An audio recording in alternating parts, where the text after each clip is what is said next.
오늘 저희가 이야기해볼 주제는 지난주에 이어서 이번에도 좀 질병에 대해서 이야기를 해볼 텐데 바로 2급 감염병으로 얼마 전 지정된 원숭이 두창입니다. 원숭이 두창에 대해서 얼마나 알고 계신가요? 최근에 뉴스에서 많이 나오긴 했는데 이런저런 말들이 많죠? 이름이 특이하다 보니까 특이하기도 하고 이렇게 막 정말 이름 때문에 걸리기 싫다는 사람들이 맞아요. 조금 어감이 좋진 않아요. 저 코로나19에 비해서 가볍게 받아들이는 것 같기도 하고 맞아요. 약간 이름 탓도 있는 것 같은데 아직 그렇게 우리나라에 엄청 많이 발생한 병은 아니어서 사람들이 좀 많이 모르는 것 같아서 오늘 저희가 들고 왔는데 원숭이 두창에 대해서 먼저 제가 간단하게 설명을 좀 하자면 1958년 연구를 위해 사육된 원숭이들에서 수두와 비슷한 질병이 발생하였을 때 처음 발견되어서 원숭이 두창이라는 이름이 붙여졌다고 합니다. 원숭이 두창에 감염된 사례는 1970년 콩고 민주共和国에서 처음 보고가 되었고 그 이후에 중서부 아프리카 국가에서 보고가 되면서 풍토병화가 됐는데요. 그런데 이제 우리가 알게 된 경우는 뉴스에 나오면서부터였죠. 2022년 5월 이후에 스페인, 영국, 이탈리아 등 유럽으로 발생을 시작해서 풍토병이 아닌 국가에서도 이례적으로 발생을 함에 따라서 이제 우리나라 유입 가능성도 점차 높아지고 심지어 얼마 전에 이제 첫 확진자가 나왔죠. 이후에 이제 저희도 2급 감염병으로 원숭이 두창을 지정을 하고 현재는 감시를 강화하고 있는 상태입니다. 사실 이 병이 처음에 보고가 됐을 때는 치명률이 그렇게 높진 않았어요. 3에서 6% 정도였는데 최근에는 이제 아프리카 외 지역에서 발생한 환자들 중에 아직까지 사망이 보고되지 않은 것으로 봤을 때 의료 환경에 따라 치명률에 많은 차이가 있을 것으로 보이지 않나 싶습니다. 아까 말했던 것처럼 국내에서도 첫 확진자가 보고가 됐었잖아요. 지난달 22일이었죠. 독일에서 들어온 내국인 A씨가 의심 증상이 보여서 질병청에 직접 신고를 했고 현재 이제 인천의료원에서 이송된 이후에 격리치료를 받고 있는 것으로 나타났는데요. 현지에서 원숭이 두창 확진자랑 접촉이 돼서 이제 우리나라에서 확진이 됐다고 해요. 근데 다행히도 상태는 양호한 것으로 나타났고 함께 있던 사람들도 추가 전파가 발생하지 않았다고 합니다. 그러면 원숭이 두창에 걸리면 어떤 증상들이 나타나나요?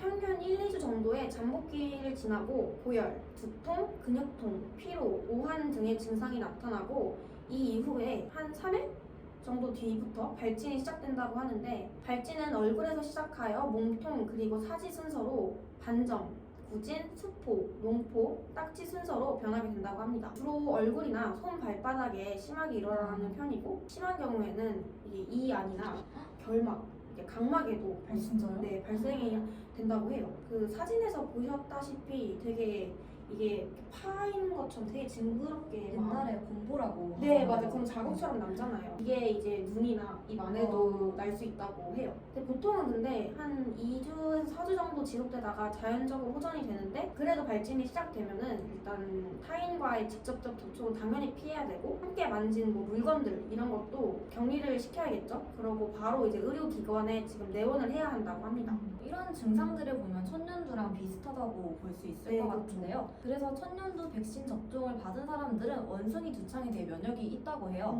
우리나라 같은 경우는 그래서 중장년층보다는 젊은 층의 사망률이 더 높을 것으로 보이는데요. 국내 천년두 백신이 1979년에 마지막으로 중단됐기 때문이에요. 오래됐네요. 좀 오래됐어요. 그러니까 이제 저희 같은 40대 이하는 천년두 백신을 맞은 적이 없는 거죠. 흔히 말하는 불주사 아시나요? 네네네. 맞아보셨어요? 저는 자국 있어요. 저는 맞진 않았던 것 같아요. 아 진짜요? 자국이 없으면 안 맞은 걸로 알고 있는데 사실 중요하진 않은 게 이게 결핵에 대한 백신이라서 천년두와는 관련 없는 것도 또 알아두면 좋을 것 같아요. 잘못 알고 계신 분들이 좀 있겠네요. 그거 불주사 맞으면은 예방되는 게 아닌가? 또 따로 백신을 맞아야 되는 걸로 알고 있어요. 다른 이제 결핵 백신이었다는 얘기죠? 네. 사람들이 가장 많이 우려하는 점이 코로나19처럼 공기 전파가 가능하면 어떡하지 하는 부분이잖아요. 원숭이 두창도 공기 전파가 가능했던가요? 미국 질병통제예방센터에 따르면은 원숭이 두창은 공기로 감염이 되지 않고 따라서 마스크 쓰기도 지금 권유하지 않는다고 밝혔어요. 그런데 이제 우리나라 언론들은 마치 공기를 통한 감염이 가능하다는 지금 기사를 쏟아내고 있는데 저희가 알만한 대기업 이제 신문사들도 그런 이제 가짜 뉴스가 담겨 있는 기사를 지금 계속해서 연일 쏟아내고 있다고 해요. 사람들이 오해할 수밖에 없겠네요. 이제 전문가들도 공기 감염에 대한 그런 자료는 없다. 그리고 그런 공기 중 전파에 의한 감염이라는 케이스도 전혀 없었는데 저는 좀 이제 언론사가 나서서 너무 지나치게 공포를 조장하는 게 아닌가라는 생각이 조금 들더라고요. 그러면 언제 가장 전파력이 높은지도 알아봐야 될 것 같은데요. 아까 말했던 피부 병변이 나타나기 시작할 때 감염력이 생기기 시작해서 병변이 있을 때 가장 감염력이 높다고 합니다. 직물 수포 같은 게 나 있을 때 가장 감염력이 높은 거고요. 그래서 겉으로 안 보이는 잠복 감염 같은 거는 없는 걸로 알고 있습니다. 그리고 모든 병변에 딱지가 가라앉을 때까지는 전염력이 있다고 해서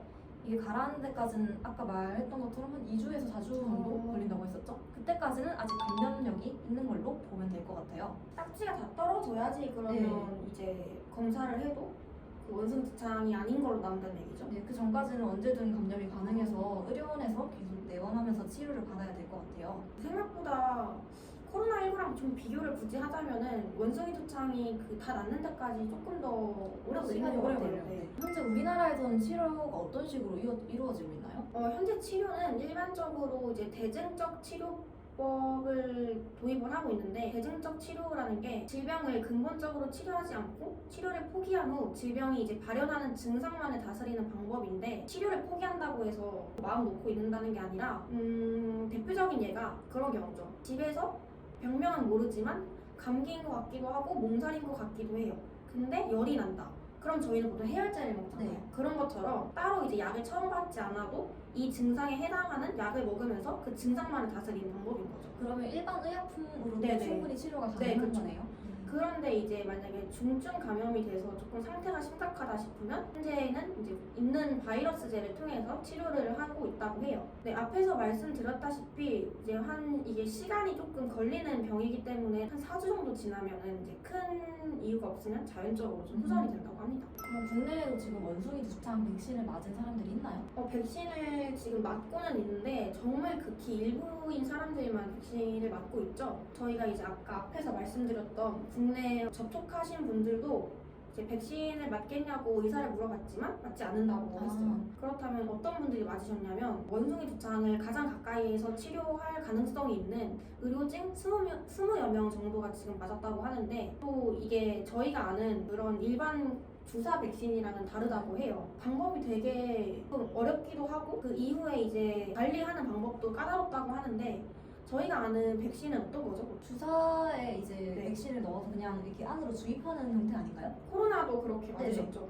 그런데 이제 원숭이 두창의 경우에는 두 갈래로 갈라진 바늘을 피부에 여러 번 찌르면서 상처를 내면서 약을 묻히는 그런 방법이라고 해요. 좀 아플 것 같아요. 네. 그 저희가 아까 얘기해본 바로는 한 15번, 20번 정도 찌른다고 하죠.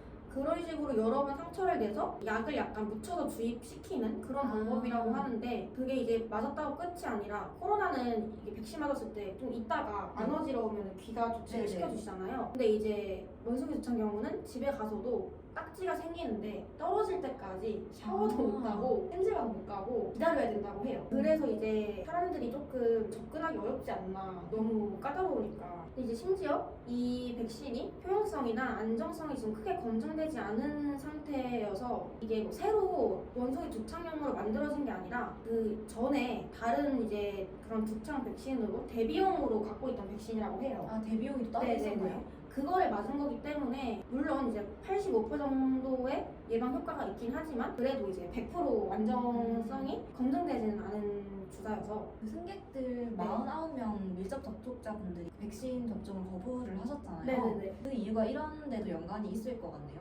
일상생활이 좀 불가능해지는 부분이 있으니까. 그렇죠, 그렇죠. 뭐 100% 보장이 되는 것도 아닌데 관리도 막 해야 된다고 저 굉장히 하고. 오래 났는데 생소한 병이기 때문에 원숭이 두창에 대해 많은 이야기들이 나오고 있는데요. 걸린 사람들이 주로 동성애, 성적 쪽을 했다는 이야기가 나오면서 성병이 아니라는 편견이 생기고 있더라고요. 하지만 전문가들은 성병이 아닌 단순히 장기간 밀접한 신체적 접촉만 있으면 누구든지 생길 수 있는 병이라고 해요. 뭐 이런 얘기뿐만 아니라 뭐 아까 말씀드렸던 공기 전파도 그렇고 지금 검증되지 않은 이야기들이 너무 뉴스나 언론에 많이 나오고 있는데, 이렇게 검증된 사실만 제대로 아시고 많은 분들이 필요 이상으로 불안해하지 않으셨으면 좋겠습니다. 저희가 지금 코로나라는 역병을 겪고 있잖아요. 그래서 지금 이제 외부 활동을 조심해야 하는 시기는 맞지만 잘못 알고 있는 사실로 인해서 혼란스러운 분위기가 만들어지면 안 되니까 조금 선별적으로 뉴스를 받아들이는 게 좋을 것 같습니다. 저희 나라 같은 경우에는 이제 확진자가 아직 한 명밖에 안 나오긴 했지만 다른 나라는 위험한 상황이잖아요. 네. 아무쪼록 다른 나라도 하루빨리 괜찮아졌으면 좋겠습니다.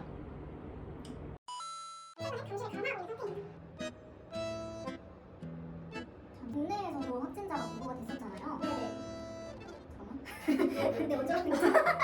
잠깐만. 나라마다 최근 수개월간 잠깐. 백신을 맞은 40대 이상, 40대 잠시만. 바이러스가 가장 많은 곳에 순서대로